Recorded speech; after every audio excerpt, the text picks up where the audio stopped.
Sa mga magsisimula ng pagpakambing, magsimula na ho kayo ngayon dahil ho talagang meron naman ho kita. Diskarte. At Yan. syaga, diskarte. Alam naman natin may presyo din. Sa kambing din lamang ho kinuha yung pangpapagawa niyan. Sino nga naman ang hindi may inspire na kapag patayo ka pa ng business, may babuyan ka na, may kambingan, at the same time, may sarili ka pang bahay. So what are you waiting for? Huwag ka na...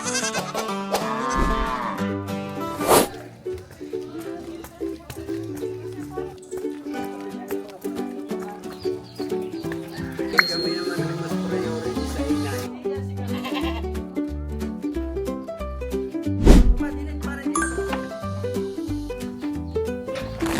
Kinakain ho yung urumsol pigs. Ariyata ang pakain ng malalaking farm ho, ano ma'am?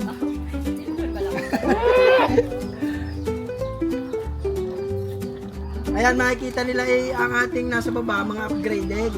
Yun ho, nasa taas, ang medyo may lahi-lahi na. Magandang araw mga ka-formilya. Andito tayo ngayon sa Barangay Barigon, Agoncillo, Batangas. At syempre, kasama ko ang kilala sa ating industriya na si Rios TV. Quality. Ay, kamusta sir? Okay naman po. Ito, habang patuloy pa rin ho sa pag-aalaga ng kambing. So ngayon sir, pwede mo bang maikwento sa ating ka-formilya out there kung kailan kayo nag-start magkakambing? Kami po nagsimula ng pagkakambing noong pang grade 1 pa yata ako. Nagsisimula na ho kami ng pagkakambing. Kaso hindi ho ganitong may mga lahi na native kami. Native ho yung inaalagaan namin. Hanggang sa ako ho ay nakapag ibang bansa. Punta ako ng Taiwan. Bumili ho kami ng upgraded na dalawa. Tapos po, nung mapadami na yon mga naging 6 na, nag-Japan naman ho uli ako. At yun, doon na ho nagsimulang dumami yung kambing. Bumili ho ako ng 2 pa uli. Hanggang sa naparami ho, umabot ang kambing namin dito ng 55 heads. Wow! Opo. Tapos yun nga ho, pagka uwi ko naman dito sa amin, nagsimula na ho tayo na mag full time sa pag-alaga at pagbibenta ng kambing. Okay, nakakatuwa naman yung mapakinggan ang storya kung paano nga ba nag-start si Sir Rios from OFW and then now into this goat business. Sir, ano naman yung naging challenges mo nung sa mga panahon na yun, yung nag-uumpisa ka pa lang? Ay yung challenges ho doon ni Kuan, dahil nga dati hindi namin alam kung paano ipagbebenta yung kambing.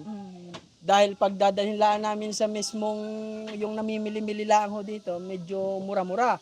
Tapos nga ho, native yung alaga namin, medyo maliit ang kita. Parang sakto lamang. Sakto lamang sa pambili ng pagkain, sa pagod. Yun ang aming challenges. Siguro yung pag namamatayan ng kambing, pero minsan-minsan na rin lang naman ho kami mamatayan. Dahil nga ho, tutok na kami sa pag-aalaga. Ayun, so nakakatuwang pakinggan na from hardship now into this successor, no? So, paano nyo naman ma-share dito sa ating mga viewers out there? Kung paano nyo naman na-resolve yung mga challenges na yun, yung una, kung paano siya ibenta. Pangalawa naman po, yung namatayan kayo. So, paano nyo po na-aral kung maituwid yung challenges na iyon? Yun naman ho, ang sa akin ho, napakalaking tulong noon nung aking pagbibidyong ito. Pagbablog na ito. Dahil ho, sa tulong din ni Cardo, nakilala ho, basta masabi na anak ni Cardo, nabibili na ho agad yung paanak niya. Tapos nga ho, nakakapagpadili sa pagbablog kong iyan, nakikita ng siguro buong Pilipinas. Wow! Oo nga naman. Ay, nabibili ho sa norte, paikot na ho, Cebu. Kahit yon sa tulong ho ng pagbablog, nakakabenta ako. Tsaka ho, pag ako ho, halimbawa, wala nang palahi dito, wala nang paanak, ako ho, namimili diyan sa aking tiyuhin, sa aming kalapit barangay, at ibinabay insel ko naman. Yun ho, yung buy insel na yon, gusto kong bigyan ho na kuwan. Gusto ko hong bigyan ng paliwanag. Dahil ho, maraming kapwa ko magkakambing, gusto ko ho tayo magkakambing magtulungan. Hindi ho yung maghilahan pababa.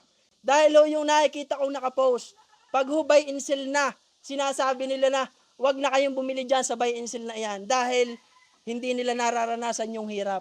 Kagaya ko ho, ako'y nagpapalahi, nagbi-breed na rin ako. Siguro breeder na rin ako dahil may back na ho ako na binabayaran ang baba. Yun hong pagbabay in sale, siguro kung wala hong kagaya ko at kapwa kong nagbabay in sale, siguro hindi lalawak ang ating pagkakambing. Napakalaking tulong ho ng buy and sell sa ating pagkakambing. Dahil ho, kung puro breeder na lamang ang bibilhan natin, syempre, yung mga nagsisimula, hindi naman nila afford yung gayong kamahal na kambing. Di ka ho. Kaya napakalaking tulong nung nagbabay and sell. Yan ho. Pasintabi ho sa mga, yun, basta gusto ko lamang ho kayong maliwanagan. Opo. Magtulungan tayo, wag ho tayo maghilahan pababa. Kung kayo naman ho may pambenta, pwede ko kayong bilhan, pwede kong ipagbili sa ating mga mahal na buyer. Gayon ho lamang iyon. So hindi problem kay Sir Rios ang market kung saan Yun ho. dadalhin ang mga kambing. Ngayon naman sir, doon tayo sa usapang health na namamatayan. Paano nyo na-overcome yun? Sa tagal na rin ho naming nag-aalaga, ay nakita na rin ho namin yung dapat igamot. Bago ho kami magbigay ng mga pang-inject, yung mga sabi nga ay sa tao ay herbal. Yan ho. Nagbibigay sa pagtatae, nagbibigay lang ho kami ng dahon ng nangka, dahon ng abukado. Pag hindi kinaya, yun na hong gamot. Injection na. Sa pagkakambing naman ho, hindi na kayo matatakot na mamamatay. Hindi na, dahil napakarami na ng gamot na may ibigay natin sa ating kambing. Ayun, lesson learned from Sir Rios, no? Una, doon muna sa mga dahon-dahon. Tas, because of how many years na experience din ni Sir Rios sa pagkakambing ay na-overcome na niya ang mga major challenges. Tapos sir, ano naman yung maipapayo nyo ngayon sa mga nag-uumpisa pa lang or nawala na ng pag-asa sa ating industriya? Ayan ho, yung may ipayo ko sa mga magsisimula, kung gusto nyo magsimulang magkambing, magbaka o ano man yan, simulan yung mag-business, simulan nyo na ngayon. Wag ho yung kagaya ng mga nababasa ko sa aking comment na nasa ibang bansa, bago sila mag-umpisa ay pagdating dito sa atin sa Pilipinas. Hindi ko naman huminamali iyon, pero mas maganda ho magsimula kayo nang nandyan pa, kaysa pag-uwi nyo dito. Dahil ho, ang pagbibusiness ng kambing, pagbibusiness ng baka, hindi ho natin masasabi na tayo laging kikita. Dahil ho, pag tayo nalugi, nandiyan ka pa sa ibang bansa, may pagbabawian ka. Kaysa naman nandito ka na sa Pilipinas, ilalagay mo lahat yung iyong puhunan, wala ka ng pagbabawian. Kaya yun ho, sa mga magsisimula ng pagkakambing, magsimula na ho kayo ngayon dahil ho talagang meron naman ho kita sa pagkakambing. Hindi rin ho nalakayain yung puhunan dyan dahil sipag at tiyaga lamang ang kailangan nyo. Ayun, sipag Diskarte. at Yan. tiyaga, diskarte. Diskarte, And sir, doon naman sa nawawala na ng pag-asa. Sa nawawala naman ho ng pag-asa ay wag ho kayong mawalan.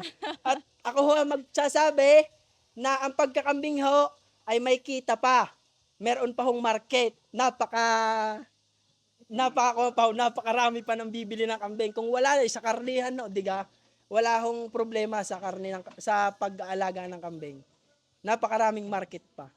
Ayun, doon tayo na fuel ulit no ni Sir Rios TV doon based doon sa kanyang message kung nawawalan ka na ba ng gana, huwag mawalan ng gana. Sipag, tiyaga at diskarte lamang. So, ayun sir, ang dami naming natutunan no, sa iilang minuto nating pag-uusap at saka mas nakilala namin kayo personally. Sir, ano pa ang mai-message mo or say hello to your friends out there? Pag kayo'y magsisimula sa pagkakambing, ay kailangan ho yung tiwala ng buyer ay huwag masisira.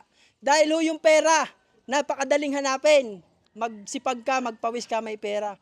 Pero yung tiwala ng isang tao, tiwala ng buyer, napakahirap hong hanapin noon. Kaya naman ho, sa aking pagkakambing na ito, ay palibasa nga ho, siguro, nagtiwala sa akin yung mga buyer, paulit-ulit ho silang nabili sa akin ng kambing. Kahit ho hindi ko alaga, at basta sinabi ko lamang ho na pamili ko ito, ichinek ko ng ayos ang kambing, magagamit nyo ito, hindi masasayang ang inyong perang ibabayad sa akin, binibili ho at nagtitiwala. Yun ho lamang ang gusto kong sabihin, tiwala ang mahalaga sa bawat business natin, sa lahat ng ating sisimulan. Tiwala ng ibang tao. Yan ho. Ayun naman, thank you Sir Rios. At syempre, maging tapat ka sa iyong pagnenegosyo para tuloy-tuloy yung blessing. Ayun. Ayan na ho, may message ko pa ari pa ho ipapakita ko sa inyo. Hindi ko naman ho ipinagyayabang at gusto ko lamang ho kayong ma-motivate sa pag-aalaga ng kambing. Kung makikita nyo ho, ari hong bahay ng kambing nare, ay siyempre alam naman nating may presyo din. Sa kambing din lamang ho kinuha yung pangpapagawa niyan. Ito hong mga bahay ng baboy namin ito, pwede ka ho lumayaw. Yeah. Ayan, pinagawa ho ng baboy yang ito, sa kambing din ho lamang yan. Wow. Tsaka ho, itong ating bahay. Lagi naman ho nakasabi yan sa aking video na yung bahay hong ito ay sa tulong ng kambing at tulong ng baboy. Gayon ho. Sino nga naman ang hindi may inspire na kapag patayo ka pa ng business, may babuyan ka na, may kambingan, at the same time, may sarili ka pang bahay. So what are you waiting for? Huwag ka nang mawalan ng pag-asa. So again, sir, pwede ko bang i-promote yung page mo sa social media? Kaya pwede po ako po yung nagpapasalamat at may i-promote nyo yung aking page. Yeah, you can visit the YouTube page ng Rios TV, and of course, meron din sa Facebook, sir, tama? Opo, may Facebook din po. Rios TV po, tsaka po sa YouTube, Rios TV din. Ayun. Pareho So, lang. ayun mga ka-Formula out there, ang dami nating natutunan, no? Most especially doon sa aggressiveness at saka positive thinking ni Sir Rios TV. With that, sir, thank you so much, and more kambing and baboy to come. Walang problema, sir. Walang problema. Ayan, salamat din po, ma'am. At ako naman ho, makikisuyo rin sa inyo. Baka naman ho, pwede nyong paki-follow Yeah. at paki-subscribe ng aking YouTube channel at Facebook page. Rios TV ho. Quality tayo lagi. Yun. And to more questions or concerns, just comment down below, and para matugunan namin po kayo. Happy farming, everyone! So, sakto lang. Meron din Meron. ho. Mahal, meron. Meron. Note mo yan. Napakalaking Naman. Kasi sir, Kung mayabang ho ako sa pagsasalita, ay hindi naman ho. Ari lamang ko yung sinasabi ko nga dahil gusto ko nga ho ma-motivate yung ibang gusto magsimula. Kagaya ko na kapwa ko OFW sa ibang bansa, gusto magsimula.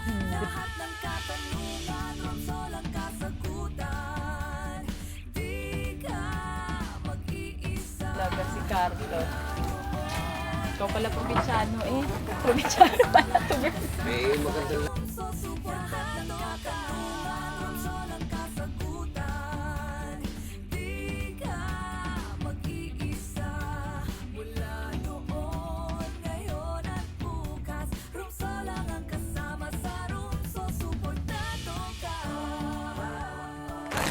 Quality ho, are. Puno-puno ng pera. Bigay ho na room zone. Hindi ho, biro lamang ya. Meron ng sombrero. Salamat ho sa room zone at sila ay nakarating dito. Kina ma'am, ipakita.